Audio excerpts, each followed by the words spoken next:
Now we can talk at the same conversation. So welcome. I feel like just so I don't mispronounce or anything, I will let you two introduce each other. We'll start there. Okay. Okay, so this is Chaos Alchemist. She runs a spiritual Botanica. It's like a lot of custom spiritual tools that she makes from her home and imbues with magic and uses plant essences, has like a pretty profound knowledge of herbs and things that she uses in her own personal apothecary. And we are like, we practice magic together. We're like sort of like magical partners, whatever. I don't know. 2/3 of a coven. Yeah, we're 2/3 of like a coven. And so yeah, so this is Kayla. Kayla's Hi, Kayla. Lovely to meet you. Chaos Alchemist. And this is Zoe. Zoe is an amazing tarot reader. She's like the person I go to whenever I need any kind of answers, because she's gonna give them to me, and she does it with like such a loving spirit. She's also an amazing writer, an amazing practitioner of magic, and she's also very good at demystifying the mystic. So Zoe's amazing. Thank you, Zoe. Fabulous. And I also want you to introduce each other because Kayla, we just met, so I figured you two could give the best introductions. And Yeah. Who's tuning in, I'm CV at Art of the Zodiac. I'm an astrologer and conversationalist at large. And originally I wanted to talk to you. Well, I mean, I just met you, Kayla, but I approached you, Zoe, about talking to you about tarot, specifically maybe magic and poetry. Big buckets here. Kayla, are you a tarot reader as well? I am, yes. Okay.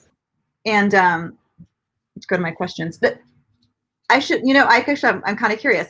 How did you two how did you two meet, and how did you two start practicing, if that's not too much of a personal question?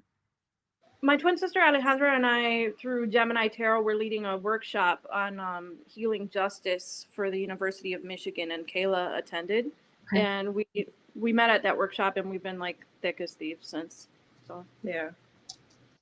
Yep. And when you say that you practice magic together, and you've been doing this for a few years now, maybe this is a good question to ask you, like, together.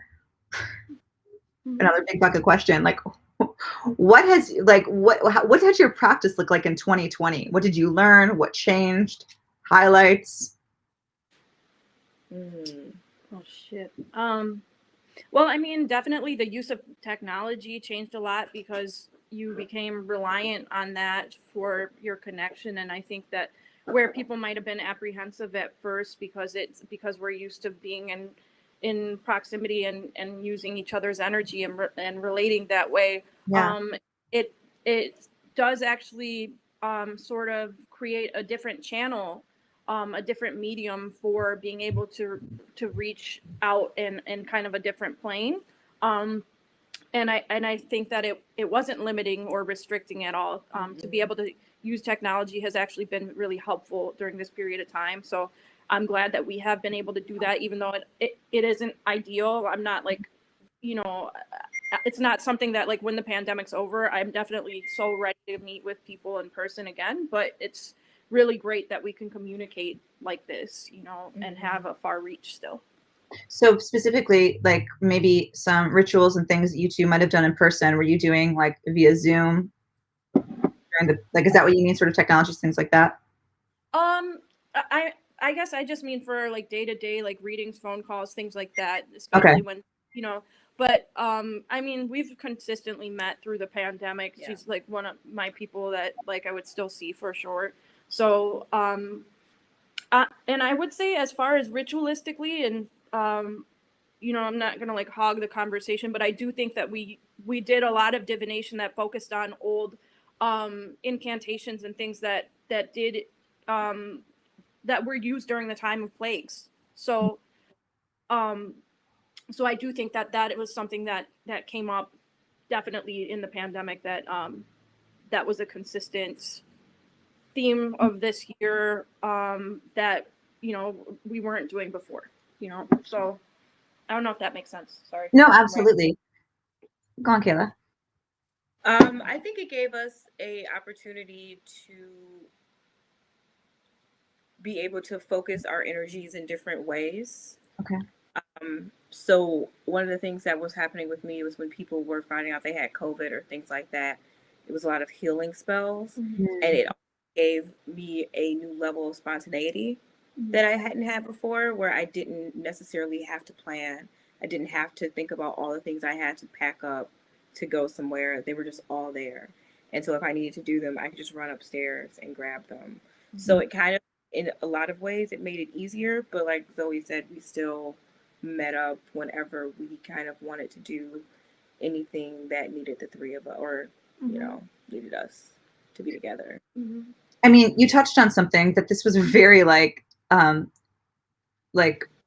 obviously hard year, and you said that you were doing you were in a crisis position, as a lot of us were, but as a healer specifically, right? So I mean, do you think that this sort of taught you new things about yourself? I don't know how much healing work specifically you were doing before this, but then like what that experience is like, and like what you learned, how it pushed you.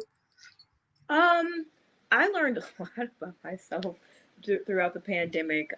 So at the beginning of the pandemic, I did chaga, and then I did a ritual where we took I can't remember what it's called right now, the fungus off of a frog, and I put it into my bloodstream, and it acts like an immune booster, but it's like awful for like a half an hour, and it's so bad. And that kind of gave me a little bit more of an idea of what other people need healing from. Yeah. So I think that is the thing that for me was the best experience, because I got to experience what people might need taken out of them. Like, do you mind giving me like an example of that? Like when people might need taken out of them, like. So that stuff is like, you get a lot of nausea, spinning. It's like, so basically it's, they take it off of a frog, but it basically goes in your body and it kills everything that's not supposed to be there. I see you're saying. So is this purging thing, and you kind of like and because of that deeply like experience of like maybe not feeling so well after it, you were able to sort of empathize what other people were going through and what they were purging. Is Yes. that okay? Yes. Wow. And what about you, Zoe, too? I mean, were you doing a lot of healing work pre-pandemic? Did this kind of push you to new areas? I mean, I don't really consider myself a healer. I feel like, I feel like we are all in the process of healing and trying to just basically, one thing that I get is a lot of insight from what people are struggling from, and ways that I feel reflected in that, but also using the tarot for guidance with our higher self. But as far as like insight to healing, I don't know. I think that it was such an isolating period of time that a lot of what was really necessary was just the connectedness and talking and being able to like just relate. And I feel like that was just, I don't know. I feel like everybody just had such broken hearts over the last year, and that's and it's just like one broken heart to the other. You know what I mean? So yeah, I don't know, man. I'm sorry, I have to say I was laughing, not at you, but at the white cat with the cone going behind your back. Stood there. Pictures. The cat's like, let's talk about healing. I have a cone on my head. Heal me. That's Ollie's cat, Lilith. Poor Lilith. Oh, I'm not laughing at you. I'm sorry. She got in a fight. She's fucked up. She's got to heal. She's hidden all those pictures. Okay.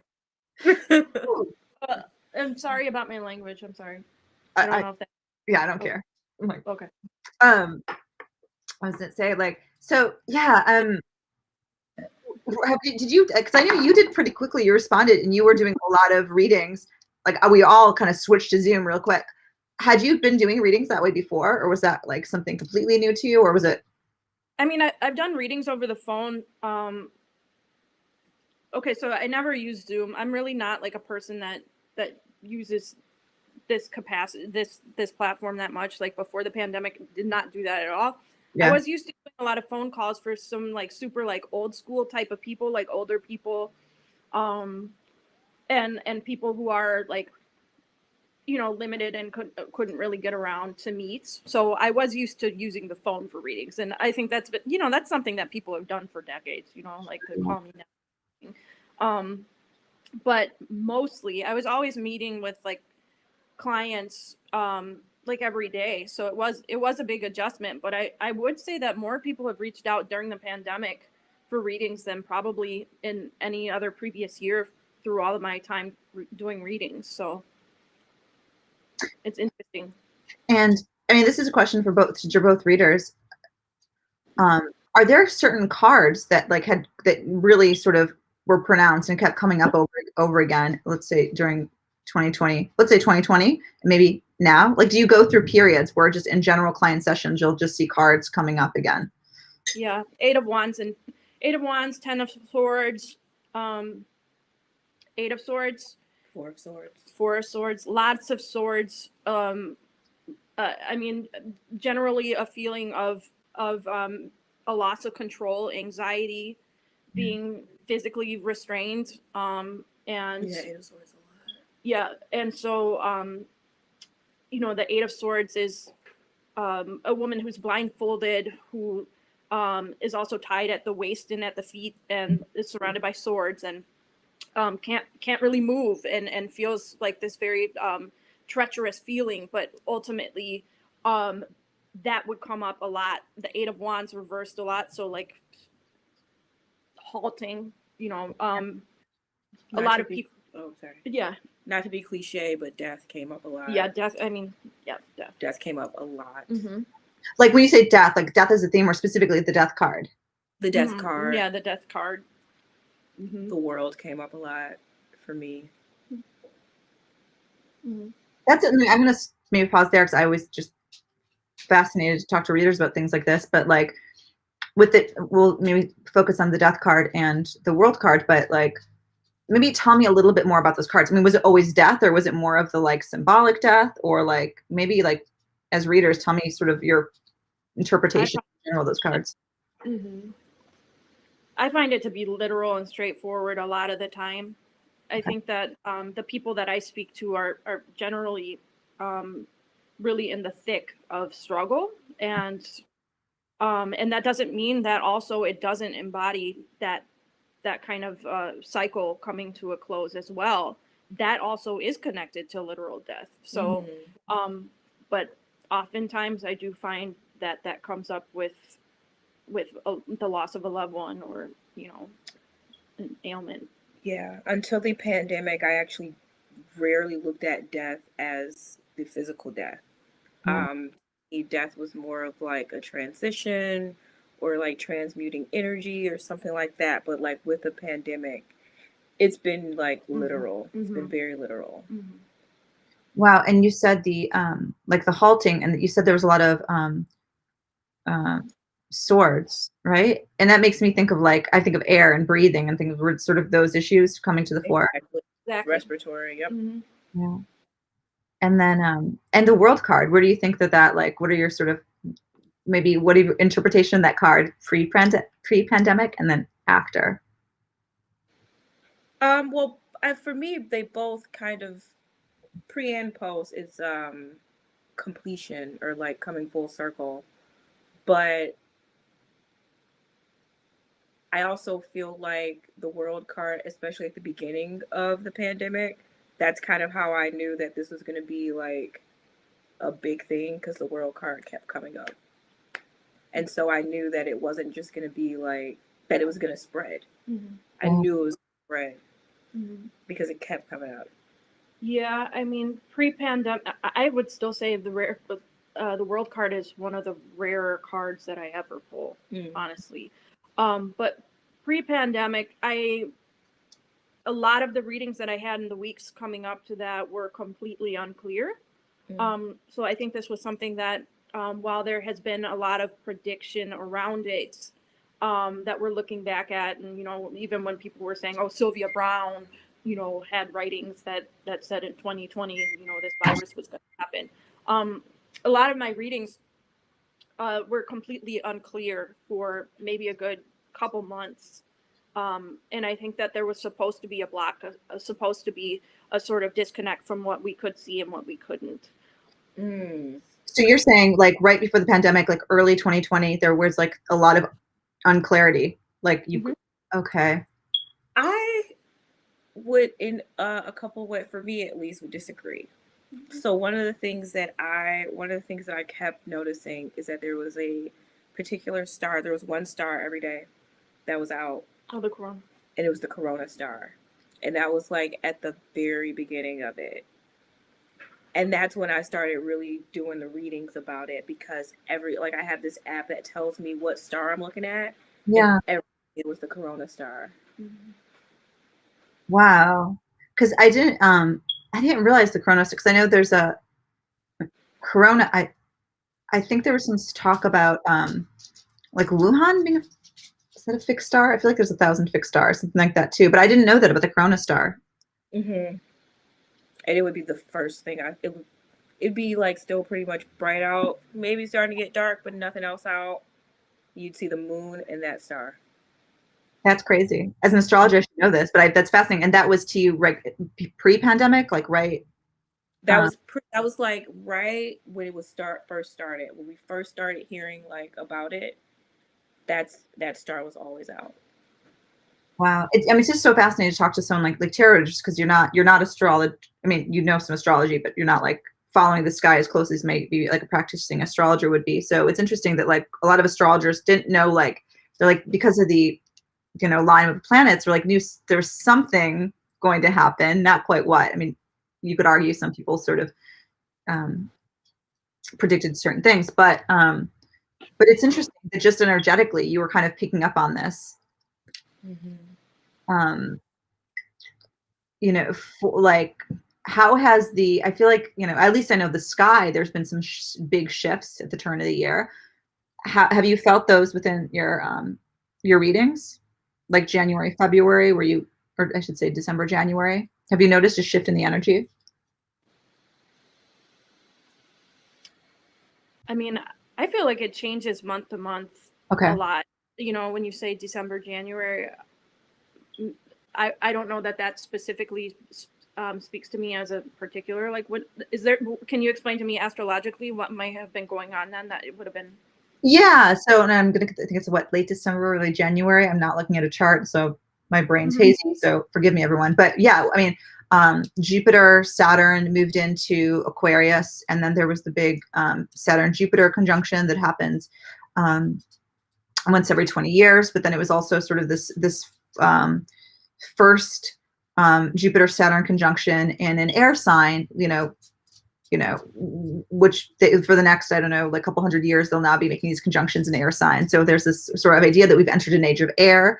So I feel like, and it was interesting too, like I looked at, like in the news, it was like before that conjunction, it was like, it felt very much like the last gasp of something, like that Capricorn of like holding on. And it was like, you know, like to me, like just looking in the news, right? It was like this just grueling, you know, presidential campaign. And then it was like it felt like hopeless for the virus. And then it's like that shift happened. And then suddenly it's like vaccines are everywhere, like crypto, NFTs. Like I felt like we just like launched on a spaceship of, I mean, that's not necessarily a positive thing, but anyway, like, I feel like in the sky, we had this sort of big shift. So I was curious to know if like you sort of got some of that in your readings. Yeah, definitely. Like, I feel like the way that I work is like working backwards on trying to figure out, like, person to person, my interactions with people will present themes. Yeah. And they'll be in cycles, and I'll come across something that might be a recurring issue, and it seems like there's something about that will be like really prominent for a window of time. And so I think it's like really fascinating to hear that you'll be like, okay, so this is like the conjunction of this planet and this planet and what the influences were, like that explains it to me, like we're working like this like backwards like understanding there.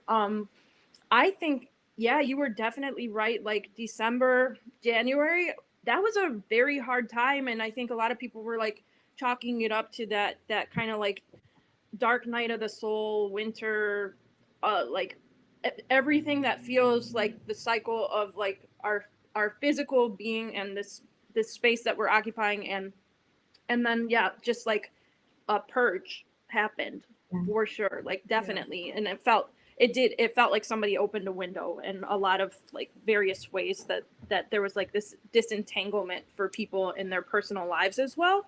Yeah. Would come to happen. I would see that. When did Mars leave Aries? Oh boy, that was late too. That was let me tell you, because God, it was half the year. Yeah, it was like 6 months that it was there. I feel like, like let me just tell you right. so much. I'm not even gonna guess. I'm just gonna tell you. I'm gonna look. Like that's like the forest fire. I'm gonna find. It was Yeah. yeah, it's interesting. I have like curious to know how everyone felt about that, because I have okay, so let's see. No, yeah, it was still in there in November. Let's go weeks. Mm-hmm. That's why they felt that shift. So to me, Mars and Aries was like the forest fire. Oh wow, it was. Sorry, I'm like, ooh. Hold on a second. 1 month. Or regrow the forest. Hold on. That would make sense. Oh wow, it was. Yeah, it was. Boy, it was there till. Gosh, I forgot because of my memory. It didn't leave until early January. So that we had Mars leaving Aries, and then we had just as Saturn and Jupiter, like a little shortly after so Saturn, Jupiter entered Aquarius. Late December, Mercury joined, and then Mars left Aries. So it was just all of these sudden changes. Okay. That makes sense. Yeah, I think that's the shift. Mars and Aries was, like I said, the forest fire, and now the forest is growing. Yeah, I mean, just so much. Gosh, I feel like just energy. I mean, we could talk about that transit for a very long time, but curious to know, like that sort of Mars and Aries energy, you brought it up. How, like, may I ask as readers how that was coming up for you with people's lives? Just curious. 5 of Wands, 5 of Swords. For me, a lot of conflict. Yeah, it's a lot of conflict, and I was seeing like even over these past couple weeks, kind of like resurfacing some of those same conversations, like hadn't exactly reached a closure, maybe that like a sort of a lull, and then there was like this rattling up of those same sort of conflicts finally getting some closure there, but like in a very harsh way. Like this is gonna close out this conversation indefinitely, but it's gonna, because there's like a severe confrontation. So 5 of Wands, 5 of Swords, which are embodied by like a sense of conflict. Usually maybe somebody huge barriers in communication, like a lot of miscommunication, a lot of like sort of dominance happening from people who have created, I don't know, have created conflicts, at work and in their personal relationships. That came up kind of a lot. Yeah. And you said these things were revisited recently. Is that so? Yeah. It's interesting because I just say it's because Venus just left Aries. So it's interesting that we had then Venus traveling through that part of the sky where Mars was, and interesting to think that she was like bringing up those themes again. But as you said, as a chance for closure. Yeah, in very harsh ways that I find, like, just that there is no, it's for the best to have a sense of closure over this, and you couldn't like run from that issue forever. So it's just kind of like, wounds from the past resurfacing, and wounds from the very recent past even, that just found like some temporary satiation that didn't fully confront the issue. So do you Kayla, did you find the same in your sort of, have you gone Aries reading? And we're coming into Aries season. Well, we are in Aries season, so it makes sense that these things are coming up again. I didn't really do too many readings during Mars and Aries. I feel like, just feel like you and Raven. Well, this is I'm so excited that you were able to hop on here. So I'm switching my questions a little bit, which is fun. And maybe this is kind of a question to go from that you can both sort of answer.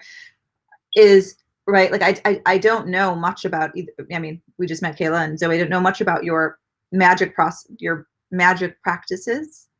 But I'm curious, do you work with a lot of remediation? Like, do you help your clients, like, okay, like they're going through something, do you ever use the magic sort of therapeutically like that? It depends. I don't do that very much because I think that can be very intensive. So it depends. I do definitely do that. That is a large part of my work, but for the most part, that's separate from tarot.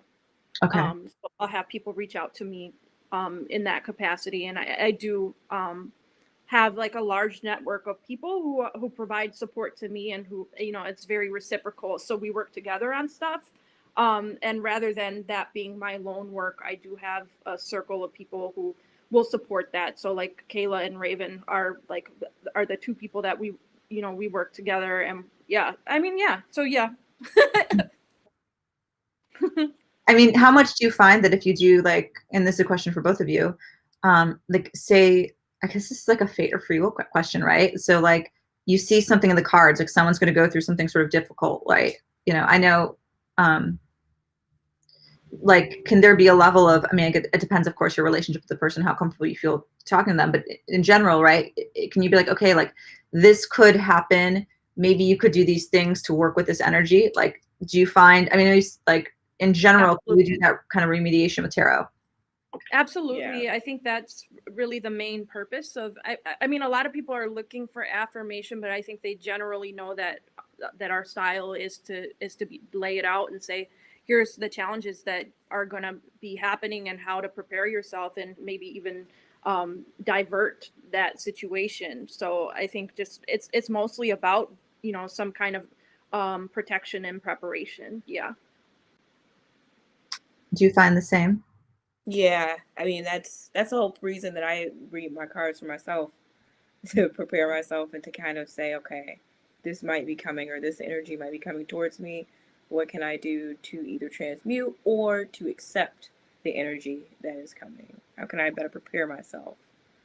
So you when earlier on before we went live, you described yourself as an alchemist. Yes. Zoe, would you describe yourself the same way? No. Okay. So maybe question for Kayla is, will you tell me a little bit more about that? And then, yeah, and then Zoe, I'd love for you to tell me about like more of like how you, about your practice, if you don't mind. Absolutely. More about alchemy? Yeah, and what that means to be an alchemist. Okay, so I work in terms of alchemy mostly with spiritual alchemy. Okay. So that's like there's 12 steps. The first one would be like purification, and Okay. that would be Aries. So that would be like, in terms of physical alchemy, that would be literally to burn something until it's ash, like really fine ash. But in Yeah. terms of spiritual alchemy, it would be to like remove all I don't want to say necessary. Remove all connections that you have to the material world, and to like get rid of all of those things. So there's like all these different processes that you can take, or that you go through, either spiritually. You can do it with herbs, which is another way that I like to explore alchemy. And then, you know, people know the whole like lead to gold, but really what they don't understand is that like we're the lead and we're becoming gold, and that's what the whole journey of alchemy is about. So it's a metaphor. Yes. Okay. Because I was like, I know a lot of, right, like people who like use the word alchemy a lot. And I was always like, but isn't that turning lead? It always like threw me off. Someone who was like, Yeah. No, there's like a whole science. Well, first of all, alchemy is a precursor to chemistry. okay. So that's like a very important thing to remember.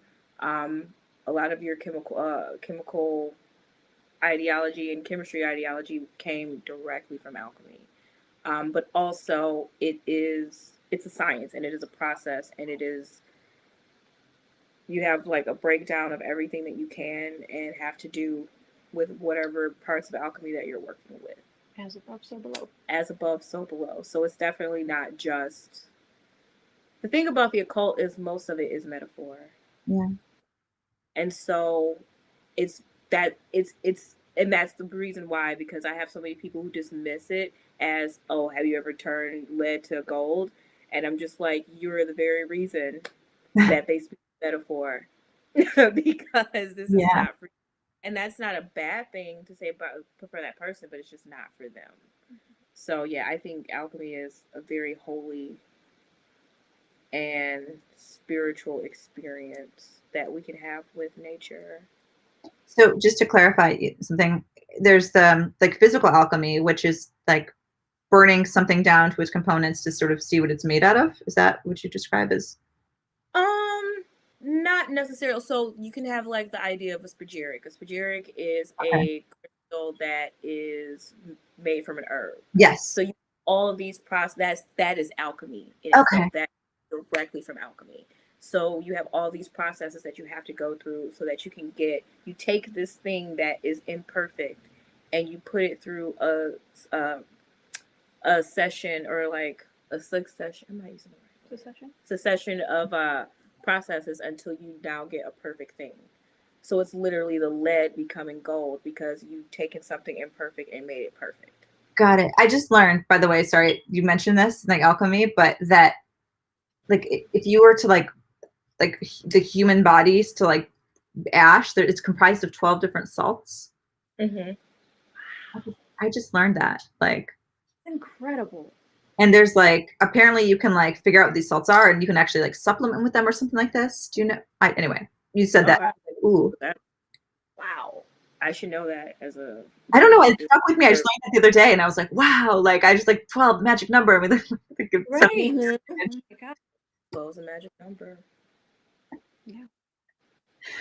But okay, so you're more of a spiritual alchemist. And but even no, I work with the herbs too, for sure. Oh, okay, because she's okay. Yeah. And I think that alchemical principles play a really large role in my spiritual and magical life. Okay. So like different herbs and things like that have a correspondence to a day, to a planet, and these are all alchemical principles. Yeah. And then those things can then be used and help to amplify whatever it is you're trying to do on whatever day. You can do work on a particular day. So if Friday is Venus Day, then I would do self-love work on that day. And those are all alchemical principles that are now being used and translated into my magic. Yeah. Also, because that's where like the crossover is, right? That there's a lot of like astrological timing, like working with planetary hours and things like that. So, yes. And you, Zoe, how would you describe your practice? It feels like there's a crossover. You two work together. Right. So while I think that's like a very complex system and it's really beautiful because it's something that's celestial and it's being mirrored in every system in physical and cosmic. And but I would say that I'm less of a person that I'm not really using elements. I do definitely for spell work and for my own traditions, but I would not call myself an alchemist because that's just not my particular school of thought. I think I work a lot within dreams and with the dream realm, and I would really say that that's where most of my my traversing happens. And I know that might sound, kind of, nuts to some people, but I feel like the practice came from when we were very little. Even our father would just ask us, within our family, there was a very valued tradition of having discussions at length about our dreams. Okay. And so it trains you to really remember your dreams and to change your relationship to dreams. And so that's always been a large part of my existence, is I feel that every day I reflect on my dreams, and I do feel like I do a lot of communication with spirits there, and I find it kind of easy to be able to sort of disassociate from this plane here in order to kind of like have a relationship with energy. Yeah. Yeah. If like, I just was chatting with some people about lucid. Do you have like a lucid dreaming practice? Is that something you do? Yes, I do. I find that if I kind of create a sort of discipline around my sleep where I can fixate on a certain like focal point, then I'm able to like create a relationship to a space. So it's something that happens over time. Like I'm not able to, it's sort of the way that people describe astral projecting, and I feel like I'm getting really far out there in this conversation. And No, I don't love wanna it. I'm like, this is so interesting. I want to know. pull around, but what were you gonna say? No, because I'm interested because I do the same thing and we've never talked about this, but I use my hands. Okay. Yeah. So for example, so that's something I would do a lot, especially during the pandemic when people were focusing on a loved one who was in the hospital. One thing I would do is kind of imagine a hospital room and imagine what it might look like, and then focus on smaller details that don't have an emotional attachment to them. For example, one thing that I consistently would use as a focal point would be an alarm clock on a nightstand. Mm-hmm. And so once I envision that, then I find that the sort of atmosphere around the whole room will start to like become visibly present for me. Mm-hmm. I'm sorry. I think Kayla, you're going to say something. No, I just said that was cool. You know, it's interesting. I was listening to you talk, and I was like, it's you. Earlier in the conversation, you described yourself as very, very mercurial, and all I kept thinking was, right, like Mercury, like, you know, the god, right? One of his things is that he was a psychopomp. He was like one of the few that could go between the living and the dead, and I just like had that image as you were talking. I was like, oh, that makes sense. That does make sense. It does make sense. Yeah, cool. It's like, I get it. Wait, like, so, you know, you grew up in this rich tradition of like, you know, thinking about your dreams. And something I like, a bit of a fragment of a lecture I heard recently was that a lot of people dismiss their dreams. Like I know someone was like, oh, my dreams are so mundane, because they try to take them as literal. But a lot of times dreaming is about like understanding, like, you know, visual metaphor, right? Mm-hmm. So right. Like, you know, do you ever give advice? And will you give advice? Maybe it's to some like your clients, you're working with them about like how they can like work with their own dreams to like self-reflect. Absolutely. Yeah, absolutely. I do that a lot. The other thing when you said between the living and the dead, the number 12 in the tarot is the Hanged Man too. So I'm June 12th, so I feel like a lot of that comes up.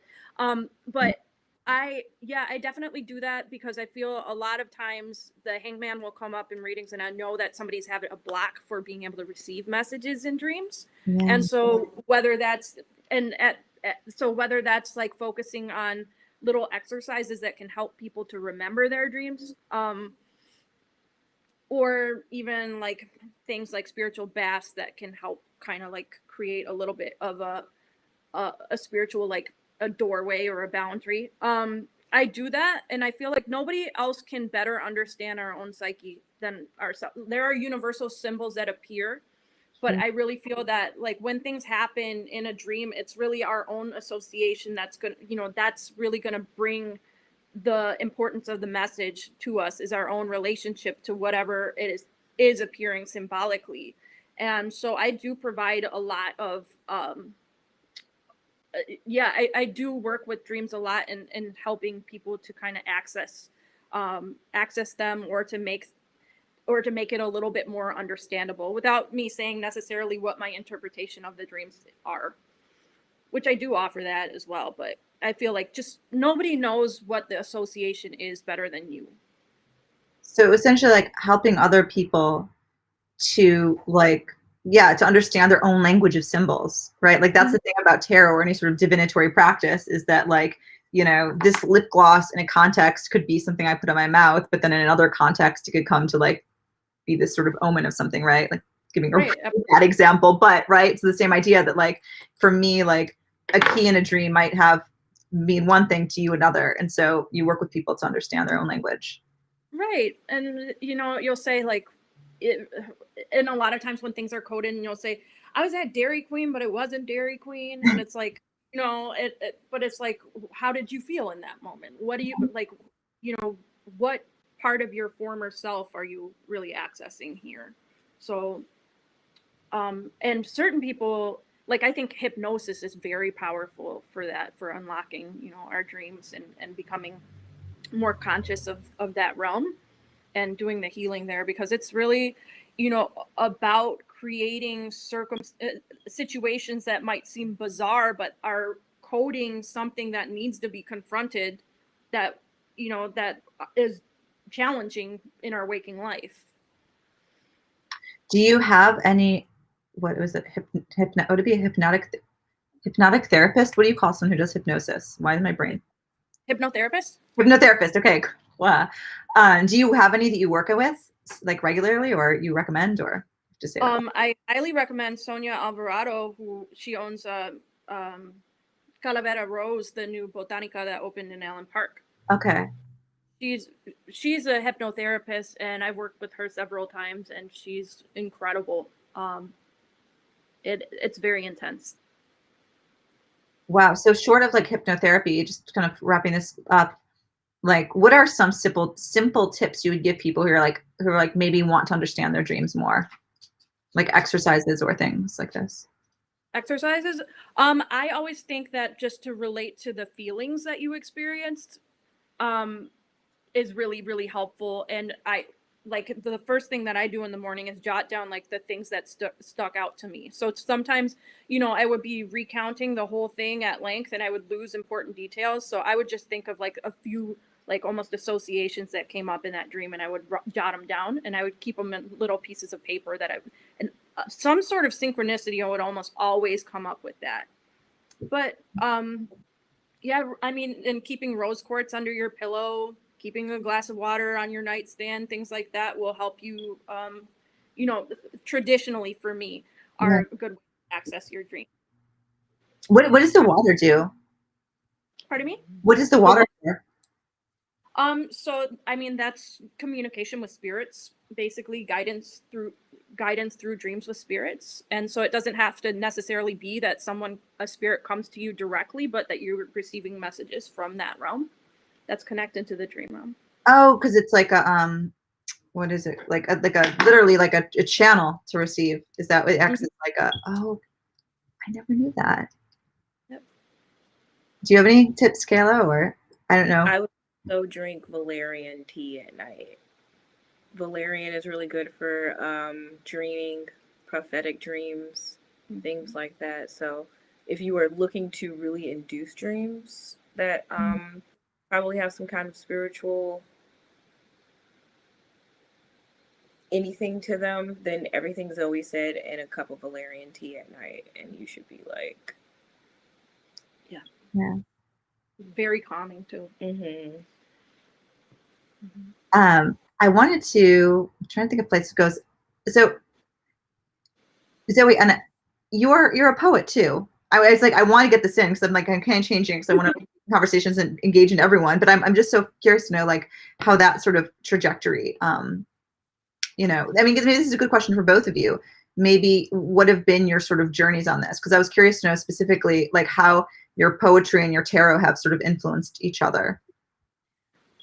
So I think it's just the way that magic plays a part in my life, that tarot and divination plays a part in my life, is that it is such an inextricable part of who I am that it leads to a lot of inspiration, but a lot of it also does have to do with the grounding element of what struggle is, and what I get from conversations from people is like, it's an understanding of this sort of grid of consciousness that's happening, that I feel very connected to. Like I feel almost in a way like Detroit is sort of like my deity, is my religion. Like I am like meant to be here. I feel like this has been like my lifetime here is something that I am so deeply connected to. I'm so inspired by my community and by my immediate environment that I can't make any compromises or like compartmentalize on my identity. And so that kind of figures into like how all of these parts of my daily life intersect, is like it just all kind of like cohesively fits together. And like when you say poetry, it's like I never think of myself as I am this or I am that. I do write a lot, and I think that people, they have to use willing suspension of disbelief to read my shit to be like, to like appreciate it, or maybe they'll resonate with the spiritual aspect, but like it is what it is, you know what I mean? So that's just who I am. I just want to pause there, and like just your brief monologue about feeling so connected to the city was just like, I feel like I almost teared up. Not really. I'm like, oh, I can't wait to go in the transcripts and like reread that again. I mean, have you always felt that way, or like, I mean, yeah, tell me more about that feeling. I mean, it is, I have always felt that way. I have always felt like I felt like I chose to be here at this time. And like I chose Kayla to be here with me, and you know what I mean? Like I feel very connected to this. I have dreams of like past life shit, which it took me a long time to really piece together, and I'll be in places in this city and I know that I've been there before. Yeah. And I've just got a tremendous sense of I am exactly where I am, where I should be. And so for me, it is almost like a religious experience. It is something very powerful, and it is something that drives me throughout my day. And I mean, Kayla, you were nodding your head when she was talking. Like, do you resonate with that sentiment? Yeah, I love Detroit so much. I'm supposed to be exactly where I am, for sure. I don't know why yet, but yeah. It's all consuming, you know, it can be just as painful. It's a part of the whole, it's a part of the whole experience. And I also consider pain as a kind of happiness as well, because the ability to feel is on every spectrum is what I consider happiness. And so that's really where I find power in divination, is that I don't see it as just reading cards. I don't see it as spell work. I think of it as all of existence is really magical, and there's something that we're tuned into all day long. I'm just going back to the Detroit thing, like on that. It's so sort of like listening to you both speak, there is this like sincerity and you feel this connection, and it's just so different. I just think about this and like it feels like you're like tapped into the soul of the city, right? And this is truly like not in she's a sincere way. And I'm just layering at my head of all, you know, especially in the last decade, Detroit's become such a brand, and people are like, I like love Detroit without seemingly any actual connection to place. I don't know. Do you ever feel like you're like working in the belly to like keep something sacred in the city, like against, if that makes sense? I mean, yes, in a very fucking real way. I mean, all of last summer during the pandemic, where things were very limited on what we could do, when we would go and do like ghost hunts, and that seems like such a goofy novelty, and it really is, but it's like we would go into we went into the Fisher building, and we were like in there like communing with spirits, and like places that we feel architecturally also have been imbued with real ceremonial like significance, and whether that's, you know, colonization or the ways that it has created rifts of pain or consumerism, greed, values that aren't necessarily all negative, but just have been fortified by magic in one way or another. We absolutely have a relationship to those spaces, and I mean, we that's a large part of the way that we practice ritual as well, is to be engaged with parts of our city, being in the actual physical landscape of the city, being on the river, being in the Fisher building, being in places that have been consecrated by magic. Because you were talking about a little bit, you mentioned the river, right? So this past new moon, that you said that part of your new moon ritual is actually going to the river and connecting in that way. So so part of your magic is having a physical connection with this landscape beyond just the people, but like the Absolutely. the sorry. I'm curious before we sort of wrap this up. I know Kayla, you mentioned you do a lot of actually I want to ask one more question to you, and then I'm going to get to that because I want to know like what you're up to, because you mentioned some things. I want to learn about those things. But can you tell me, both of you, like how did this, maybe it could be like magic or tarot, but like when did this thing come to you? The sort of breadth of what has become your practice? I think it was very organic upon us meeting. It just developed into this almost immediately. I mean, like Alejandra and I had these workshops, and it was like we would have people attend, and you would just kind of have these like quick conversations with people, and we just took up immediately.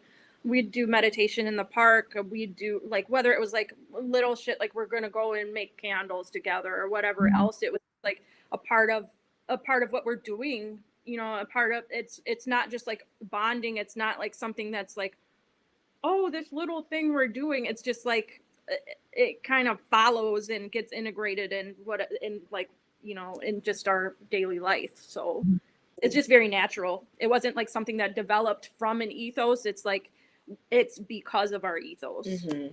So that's the two of you now, but specifically like each of you individually, like I'm sorry, when I say the breath, I mean like when going back to like childhood, like when did you kind of like find that this was your calling, if you remember? I'm always curious to know those sort of inception moments. I mean, my entire life has been like this. I always had like a very spiritual connection from my earliest memories. And I mean, my very, very earliest memories that I would talk to my mother about, like remembering being in the womb. And apparently that's something that just like it's not very, very common. So it's just my whole life's been that way. Because you started reading tarot, what, like 11? I think I heard your sister say recently, something like this. Mm-hmm. You? Yeah. Mm-hmm. Okay. Wow. Okay, so you like the whole time from the womb, literally. And what about you, Kayla? So I grew up in a pretty traditional family. However, further back into the family, you find out like about all the voodoo priestesses and things like that. So I feel like it was already in my DNA. And then I always, just growing up, I always really gravitated towards things that had to do with the occult. So I started listening to The Doors when I was like 9. Okay. And then Sorry, will you repeat that? Yeah, I started listening to The Doors when I was The Doors, 9. okay. Yeah. And there's a lot of occultic things in The Doors that people don't realize. I started listening to David Bowie, and for some reason, I just picked up, even as a kid, on like the secrets, that there were secrets. Yeah. And so it made me want to explore. So like I was a kid at like 10 years old reading William Blake, but that's because I wanted to read this one particular thing because I knew that it would make me understand something else. And that's just kind of how I just started learning. And so maybe this is a good way, because Zoe ran out for a moment and she'll come back. Yeah. But tell me like a little bit more about what you're doing now, like public facing. So do you sell products? Like tell me a little bit more about the Chaos Alchemist. Yeah, so I sell products. So like altar tools mostly. Okay. They're usually handmade. Okay. But then I also do readings. I'm starting a book club because I love occult books, and so I want other people to read them with me. There's like a lot of stuff that I actually do. I can show you one of the things that I make though.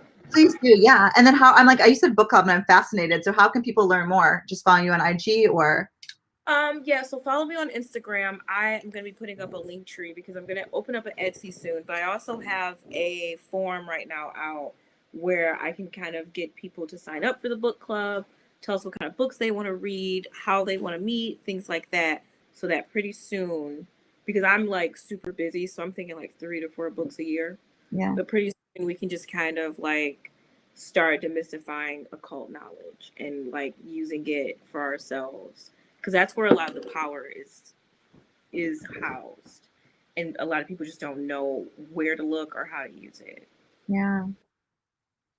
And okay, so you're going to be opening a link tree soon so people can find you on Etsy and buy your altar tools and book readings with you. And there's going to be this book club, which I'm super excited about.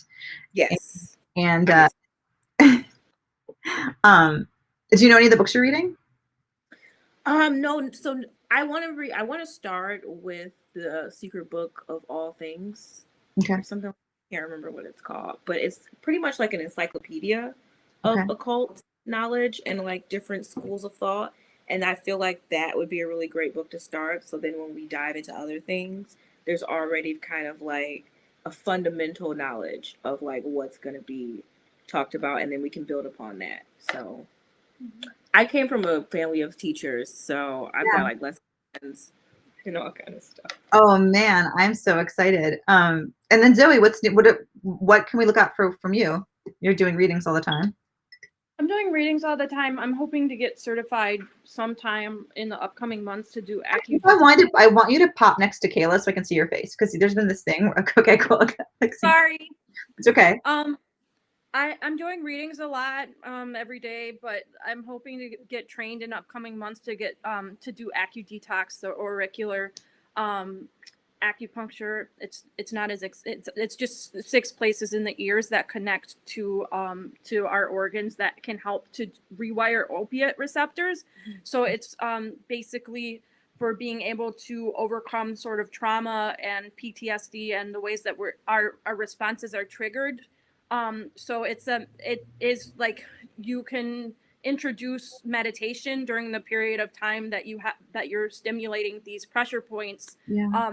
Have a very profound impact on people in our community who are struggling with addiction or trauma and PTSD. So I'm hoping to be able to do that and incorporate it into a meditative practice.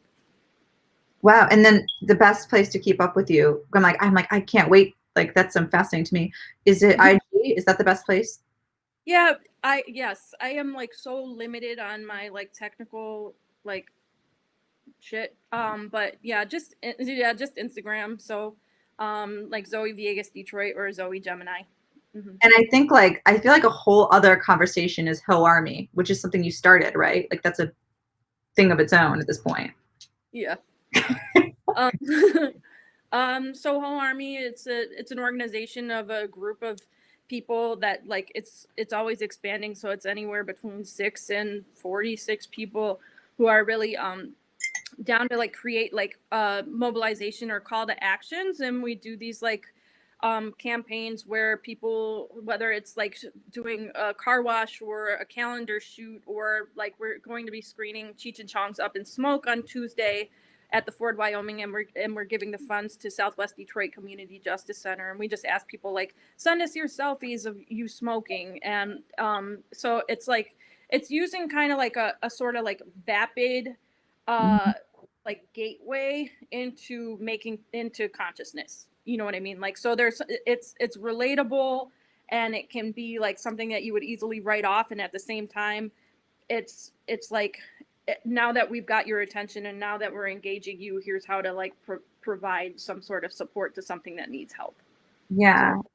Like I said, I feel like this is a separate conversation. I'll have to sit in, like that literally is like an hour on its own because I'm so fascinated. Like, anyway, thank you so much, both of you, for chatting with me today. Thank you. Did I miss anything? Is there anything else you wanted to add? Yes, please. I'm sorry.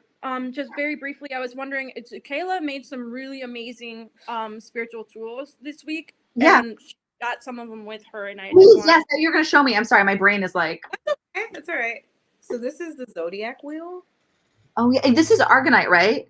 Yeah, this is Organite. Organite. I would say Organite, and that's like, I mean, Organite on its own is just good to have in your house to like against the electron. You tell me. I'm gonna not say it correctly. They are really good at taking the energy around you and transmuting it so that it goes in your favor. That's like the basis of what an Organite does. Okay. So the copper and the resin and the herbs and the crystals are used to direct the energy or to create what kind of energy you want. Okay. So it could take in like negative energy and then transmute it into self-love energy and things like that. That's amazing. So you made this one, and there's more you're showing? Oh yeah, I mean, I have a tarot card of the day one, so you can chart your tarot card, and you can use these to charge different things. So like, I make shot glasses, and we charge like the water before we drink it. I make incense burners, so you can charge or incense holders and burners. Charge your incense. Yeah. They always have crystals and herbs in them. I love this. Some- Oh, go on. I'm glad. No, I just want to know where you can get them. I got really excited. I'm like, ooh. Oh, so the Etsy shop will be open very soon. I just have to get pictures. It's so hard to, like, where I used to go, they're shut down because of COVID. So it's a little harder to get the kind of pictures that I want. But the Etsy shop will be open soon. I have a light box if you want to borrow it. Oh, okay. I do apothecary, and I have all this lighting, and it's funny. You just reach out to me. You do apothecary? Yeah. I'm an I herbalist. started Are the Zodiac because I was making an apothecary, and I just now talk about astrology and interview people, and I still make, like, I make creams and things. And actually, Alchemy Henna, we collab on a cream together. So it's funny, but yeah. Nice. Very good. I make creams and stuff, and I deal with herbs, like, all the time. Oh, rad. Yeah, we should talk. I'm taking a class right now. Saja Popham's The School of Evolutionary Herbalism, Plants and Planets. Is that Sanja? I don't know. Maybe I'm wrong. I didn't know. Yeah, it is. I think I might have pronounced his name wrong. I thought it was Saja, but maybe, yeah. There's only one. He literally wrote the book on evolutionary. Yeah, and he talks about alchemy and herbalism, I think. Mm-hmm. Yeah, because he's the one who does lots. Why did I just forget the name? Spagirics. Spagirics. That word's so hard for me. Yeah. Yeah. No, I went through a lot of his stuff, like his classes and stuff. So yes. Yeah. That's good stuff. That's really good. I want to do it. Yeah. So let's continue the conversation. Truly. Thanks, everyone. Yeah, thank you so much for having us today. We hope you have a wonderful weekend. Thank you so much. Oh, you too, and like keep me in touch with everything. Like I want to know because like again, your stuff. I'm just excited. I want to join the book club. I want to buy the things. So okay, cool. We will definitely keep you in the loop. Thank you. Thank you.